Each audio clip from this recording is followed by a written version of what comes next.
มาต้มไก่กินกับไม้ไม่กินคนเดียวหรอกวันนี้โอ้เรื่องคิดดีว่าเป็นยังไง ตัวล่างบ่ตัวล่าง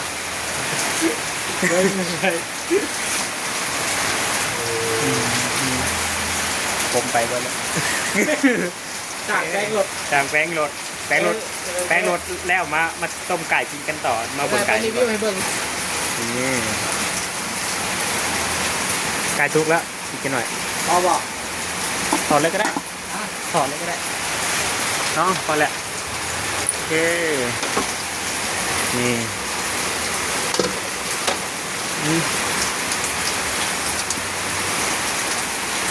เอาไปจีกจ้ำกับจิกแก้วเลย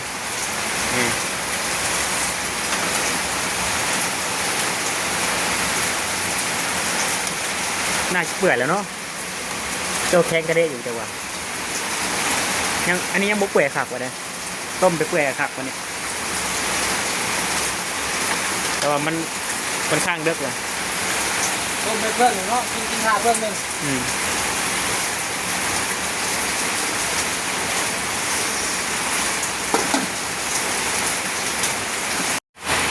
นะนี่ก็ได้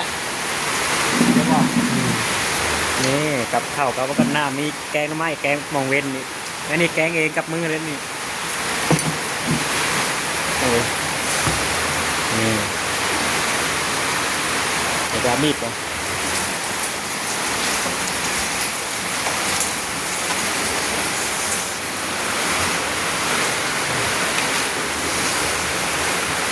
โอเค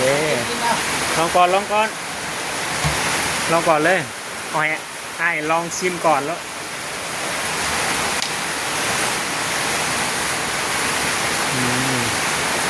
เป็นไงฮอดอามีดลองปาดมันก่อนว่ามันเปื่อยครับนี่บอกถ้าเอามือไปบีบเบิ่งรู้สึกว่ามันยังดักแข็งๆอยู่ปกติมันต้องมันอ่อนนุ่มกว่านี้กินกับเจียวสุดชาติโอ้สุดยอดลูกโป่งนี่แสดงว่าสุดยอดลูกโป่งอย่าลืมลูกโป่งนี่มันกันเลยอันนี้เป็นไตมันคนละครึ่งนะ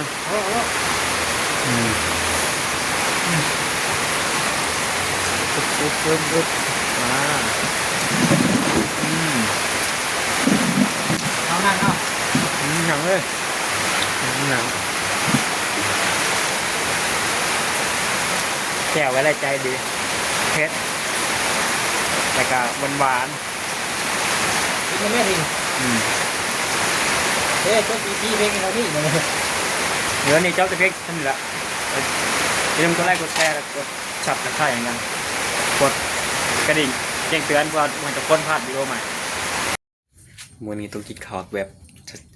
เช้าๆเนี่ยไอ้ผมช่วยกินข้าวตอนเช้าก็เลยกินแบบเช้าๆปกติต้องกิน8 ถึง 9 โมงแต่ละมื้อนี่ไก่เรือแต่มื้อคืนนี่ถึงตัวโบสุภาพในทอดสิเป็นฮอดไปจากว่าโบหูนะเพื่อนเดี๋ยวมากินข้าวกันก่อนไม่ได้อุ่นเลยนี่